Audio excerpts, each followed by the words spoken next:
À 50 ans, il s'est retrouvé face au silence le plus brutal de son existence. Plus de postes prestigieux, plus de sécurité financière, plus de certitude. En quelques mois, tout ce qu'il avait mis des décennies à construire semblait s'être effondré. Ce qui était autrefois une vie stable n'était plus qu'une succession de factures, de nuits sans sommeil et de questions auxquelles il ne trouvait aucune réponse.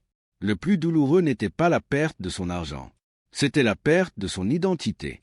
Pendant des années, il avait cru que sa valeur dépendait de son métier, de son compte bancaire, du regard des autres. Tant que tout allait bien, cette illusion paraissait solide. Mais lorsqu'elle s'est brisée, il a découvert une vérité que très peu de personnes acceptent d'affronter. La plupart des gens ne s'effondrent pas parce qu'ils perdent quelque chose. Ils s'effondrent parce qu'ils ne savent plus qui ils sont sans ce qu'ils possèdent. Et c'est précisément ici que tout change. Imagine un homme qui se réveille chaque matin avec l'impression d'avoir échoué. Chaque miroir lui renvoie un visage fatigué. Chaque appel téléphonique lui rappelle ce qu'il a perdu. Son entourage lui conseille d'être patient, de garder espoir. Mais ces mots sonnent creux lorsqu'on voit son compte bancaire diminuer et que l'on doute même de son avenir. Pourtant, au fond de lui, une petite voix refuse de disparaître. Une voix qui lui murmure qu'il reste encore quelque chose que personne ne peut lui enlever. Sa capacité à choisir sa prochaine décision. Cela paraît presque insignifiant. Pourtant, cette idée est au cœur de nombreuses approches de développement personnel, notamment celle popularisée par Tony Robbins. L'idée est simple, les événements ne déterminent pas notre destin à eux seuls. Ce qui influence profondément notre trajectoire, c'est le sens que nous leur donnons et les actions que nous décidons d'entreprendre ensuite. Mais ce n'est pas le plus surprenant. Un soir, alors qu'il cherchait désespérément une réponse, il est tombé sur une conférence parlant d'un principe déroutant. L'orateur expliquait que les personnes qui réussissent ne possèdent pas nécessairement plus de talent. Elles développent surtout de meilleurs états d'esprit au moment où tout semble perdu. Au début, il a rejeté cette idée. Comment quelques pensées pourraient-elles résoudre des problèmes bien réels? Puis il a compris qu'il ne s'agissait pas de pensées magiques. Il s'agissait d'énergie. Lorsque quelqu'un est convaincu que tout est terminé, son corps ralentit, sa posture change, sa voix perd de sa force. Son regard fuit les opportunités. Son cerveau commence inconsciemment à chercher des preuves confirmant son échec. À l'inverse, lorsqu'une personne décide qu'il existe encore une solution, même invisible, quelque chose se produit. Elle commence à observer différemment, à écouter autrement, à agir davantage. Le monde n'a pas changé. C'est son filtre qui a changé. Voici ce qui est fascinant. Les neurosciences montrent que notre cerveau filtre en permanence les informations auxquelles nous prêtons attention. Lorsque nous nous focalisons uniquement sur nos limites, nous remarquons davantage les obstacles. Lorsque nous cherchons activement des possibilités, nous sommes plus susceptibles d'identifier des occasions que nous aurions ignorées auparavant. Le lendemain matin, il a pris une feuille blanche. Pas pour écrire ce problème. Pour écrire tout ce qu'il contrôlait encore. Son expérience, sa santé, ses compétences, ses relations, son temps, sa capacité à apprendre. Au début, la liste semblait dérisoire. Puis elle s'est allongée, et avec elle, une nouvelle sensation est apparue. L'espoir. Le véritable secret est ailleurs. Les grandes transformations ne commencent presque jamais par un changement spectaculaire. Elles commencent par une décision invisible. Une décision que personne n'applaudit. Une décision que personne ne remarque. La décision de ne plus vivre comme une victime des circonstances. Pendant les semaines suivantes, il s'est imposé une discipline que personne ne lui demandait. Chaque matin, il marchait pendant 1 heure. Il lisait quelques pages d'un livre. Il écrivait ses objectifs. Il appelait une personne susceptible de lui apprendre quelque chose. Chaque soir, il évaluait sa journée sans se juger.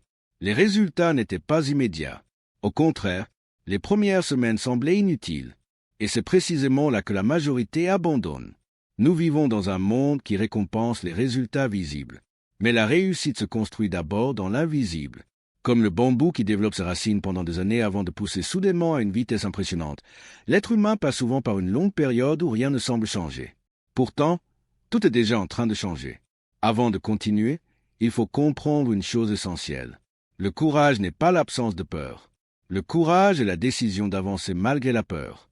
Chaque refus qu'il recevait devenait un entraînement. Chaque erreur devenait une leçon. Chaque difficulté renforçait une compétence. Petit à petit, il a retrouvé confiance. Une opportunité est arrivée, puis une autre. Un ancien collègue lui a proposé une mission. Cette mission en a amené une seconde. Quelques mois plus tard, il gagnait de nouveau sa vie. Mais cette fois, il n'était plus le même homme. parce que sa sécurité ne reposait plus uniquement sur son emploi. Elle reposait sur sa capacité à créer de la valeur, à apprendre et à rebondir. C'est une différence immense. Beaucoup cherchent la sécurité dans les circonstances. Les personnes les plus résilientes apprennent à la construire à l'intérieur d'elles-mêmes. Alors, comment appliquer cette méthode à ta propre vie? Commence par interrompre le dialogue intérieur qui répète que tout est fini. Remplace-le par une question. Quelle est la meilleure décision que je peux prendre aujourd'hui? Pas demain, pas le mois prochain. Aujourd'hui. Ensuite, identifie une seule habitude qui améliore chaque domaine essentiel de ta vie. Bouger ton corps, nourrir ton esprit, développer une compétence, créer un contact utile, exprimer de la gratitude. Cela semble presque trop simple. Pourtant, ce sont ces actions répétées qui finissent par transformer une destinée. Imagine maintenant deux personnes vivant exactement la même épreuve. L'une attend que la vie change. L'autre change sa manière de répondre à la vie. 1 an plus tard, leurs réalités n'ont plus rien à voir. Non parce que l'une a eu plus de chance, mais parce qu'elle a refusé de laisser les circonstances écrire le dernier chapitre de son histoire. À 50 ans, il croyait avoir atteint la fin de son parcours. En réalité, il se trouvait simplement au début de la partie la plus importante de sa vie. Car il existe une vérité que le temps finit toujours par révéler. On peut perdre son argent, on peut perdre son travail, on peut perdre son statut. Mais tant qu'on refuse de perdre sa capacité à décider qui l'on devient, rien d'essentiel n'est réellement perdu. Le jour où tu comprends que ton avenir ne dépend pas de ce que tu as perdu, mais de ce que tu décides de construire à partir d'aujourd'hui, personne ne peut plus arrêter ton ascension. Pendant longtemps, il avait cru que le succès était une ligne droite. Travailler plus, gagner plus, monter plus haut, puis recommencer. Mais la vie ne suit jamais une ligne droite. Elle avance par cycles. Elle construit. Elle détruit. Elle teste, puis elle offre une nouvelle possibilité à ceux qui refusent de renoncer. Ce que très peu de personnes comprennent, c'est que les plus grandes transformations naissent rarement dans les périodes de confort. Elles apparaissent lorsque toutes les anciennes certitudes disparaissent. Il a commencé à observer son passé avec un regard différent. Au lieu de se demander pourquoi tout lui était arrivé, il s'est demandé ce que chaque épreuve était venue lui apprendre. Cette simple question a changé toute sa perception. Il s'est souvenu de son premier emploi. À l'époque, il se plaignait de son patron exigeant. Pourtant, c'est ce travail qui lui avait appris la discipline. Il s'est rappelé les projets qui avaient échoué. Sur le moment, ils lui avaient semblé catastrophiques. Mais chacun d'eux lui avait donné une compétence qui lui servait encore aujourd'hui. Même les personnes qu'il avait trahies avaient laissé derrière elles une leçon précieuse. Choisir avec soin ceux à qui il accordait sa confiance. Peu à peu, il a compris que rien n'avait été totalement perdu. Les expériences étaient toujours là. Les connaissances étaient toujours là, les erreurs étaient toujours là, et surtout, les leçons étaient toujours disponibles. Pourtant, la majorité des gens regardent leur passé comme un cimetière de regrets, alors qu'il pourrait devenir une bibliothèque d'enseignement. Imagine un homme qui transporte un énorme sac rempli de pierres. Chaque pierre représente un échec, une humiliation ou une déception. Plus il avance, plus il se fatigue. Un jour, quelqu'un lui demande pourquoi il continue à porter ce poids. Il répond « Parce que c'est mon histoire ». Mais personne ne l'oblige à garder ses pierres. Il pourrait les déposer. Il pourrait les utiliser pour construire un escalier. Le poids resterait le même. Seule son utilisation changerait. C'est exactement ce que font les personnes résilientes. Elles ne nient pas leurs blessures. Elles s'en servent comme fondation. Le véritable secret est ailleurs. Chaque être humain possède 2 voies. La première cherche constamment la sécurité. Elle dit « Attends encore un peu. Ce n'est pas le bon moment. Tu risques d'échouer. Les autres sont meilleurs que toi. » La seconde est plus discrète. Elle ne promet rien. Elle dit simplement « Fais un pas. Ensuite, nous verrons. » La plupart des vies sont dirigées par la première voie. Les plus grandes réussites commencent lorsque la seconde devient plus forte. Il remarqua une autre chose étonnante. Les personnes qui semblaient les plus confiantes n'étaient pas forcément celles qui avaient le moins peur. Elles avaient simplement pris l'habitude d'agir avant que leur peur ne disparaisse. Cette idée l'a profondément marqué. Pendant des années, il avait attendu de se sentir prêt. Mais personne ne se sent complètement prêt. On devient prêt en avançant. Comme un nageur qui n'apprend jamais à nager en restant sur le bord de la piscine.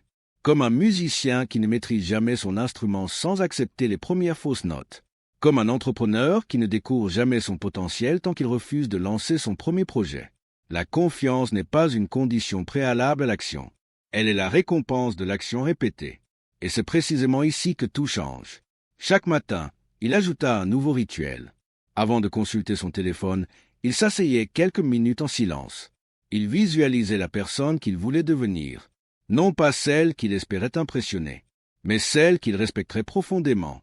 Il imaginait sa posture, sa manière de parler, sa façon de résoudre les problèmes, son calme face aux difficultés. Puis il se posait une question simple. Si cette version de moi existait déjà, que ferait-elle aujourd'hui? Cette question éliminait une grande partie de ses hésitations, car au lieu de décider selon ses émotions du moment, il choisissait selon son identité future. La plupart des gens attendent que leur identité change après leur résultat. Les personnes qui progressent rapidement commencent par changer leur identité intérieure. Avant d'être reconnues comme compétents, elles se comportent comme quelqu'un qui apprend avec sérieux. Avant d'être considérées comme disciplinées, elles respectent leurs engagements lorsqu'il n'y a aucun témoin. Avant d'être prospères, elles développent déjà les habitudes d'une personne responsable. Les résultats finissent toujours par suivre. Pas immédiatement, mais inévitablement. Un vieux jardinier racontait qu'il passait plus de temps à préparer la terre qu'à planter les graines.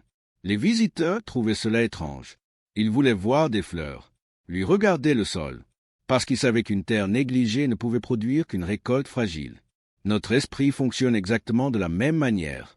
Si les pensées sont remplies de peur, de comparaison permanente et de découragement, même les meilleures opportunités auront du mal à porter leurs fruits. En revanche, lorsqu'on nourrit son esprit avec des idées constructives, de la discipline et une vision claire, chaque effort devient plus fertile. Voilà pourquoi les habitudes invisibles sont souvent plus importantes que les résultats visibles.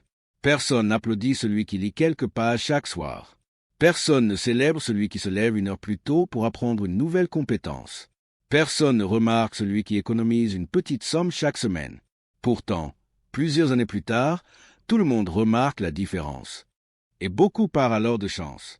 Mais ce qu'ils appellent la chance est souvent le résultat de centaines de décisions que personne n'a vues.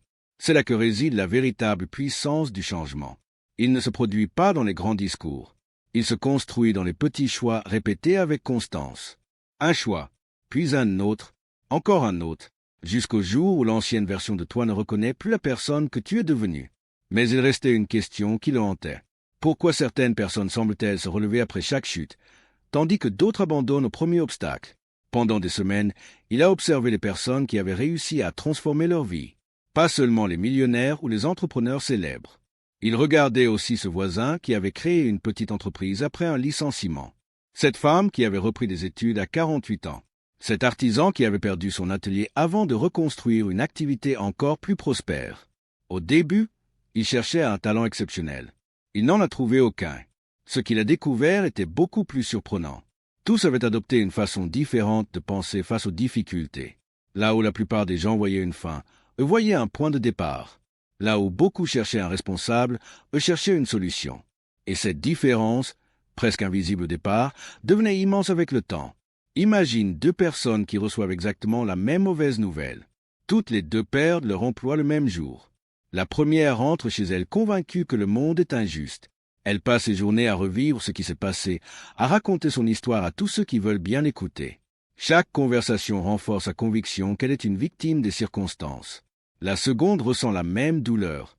Elle doute, elle pleure peut-être, mais après quelques jours, elle prend une feuille et écrit 3 colonnes. Ce que j'ai perdu, ce qu'il me reste, ce que je peux construire. Au début, cette 3e colonne est presque vide. Puis une idée apparaît, ensuite une autre. Quelques semaines plus tard, cette simple feuille devient une feuille de route. Les 2 personnes avaient le même point de départ, mais leurs questions étaient différentes, et les réponses qu'elles ont obtenues ont fini par transformer leur destinée. Voici ce qui est fascinant. Le cerveau humain répond toujours aux questions qu'on lui pose. Si tu lui demandes sans cesse « Pourquoi est-ce que je n'ai jamais de chance ?», il trouvera des dizaines de preuves pour confirmer ses croyances. Mais si tu lui demandes « Quelle opportunité suis-je en train de ne pas voir ?», il commencera à explorer des possibilités auxquelles tu ne prêtais aucune attention auparavant. Le monde n'a pas changé. Ton regard, lui, a complètement changé. C'est exactement comme lorsqu'on décide d'acheter une voiture d'un certain modèle. Soudain, on a l'impression de la voir partout. Pourtant, ces voitures étaient déjà là. Notre cerveau a simplement commencé à les remarquer. Les opportunités fonctionnent souvent de la même manière.